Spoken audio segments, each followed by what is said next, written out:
પારડીમાં ફરી જનસેવા કેન્દ્રમાં દાખલાના અરજદારો અટવાયા હતા, જેના કારણે તંત્રની ગોકળ ગાય જેવી કામગીરીથી લોકોમાં રોષ જોવા મળ્યો હતો।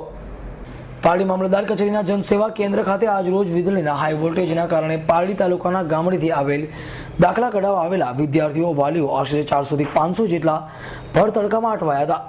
વીજળી ગુલ થવાના કારણે કોમ્પ્યુટર ઓપરેટરો તરીકે ફરજ બજાવતા કર્મચારીઓએ મોટી સંખ્યામાં લાઇનમાં ઉભેલા અરજદારોને ટોકન આપીને કામગીરી હાથ ધરી હતી। જ્યારે આ સમસ્યા બાબતે પારડીના મામલતદાર યાસ્મીનબેન શેખે સમસ્યા બાબતે જાણ કરી હતી અને અરજદારોને દાખલાના કામો માટે 1 દિવસ સુધી થોભવા પડશે।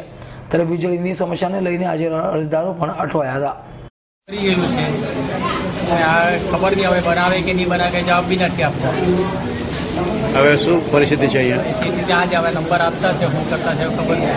કેટલા વાગે આવેલા છે તમે? 9 વાગે। અત્યારે 1:30 વાગે પેટમાં મિલાડામાં આવે।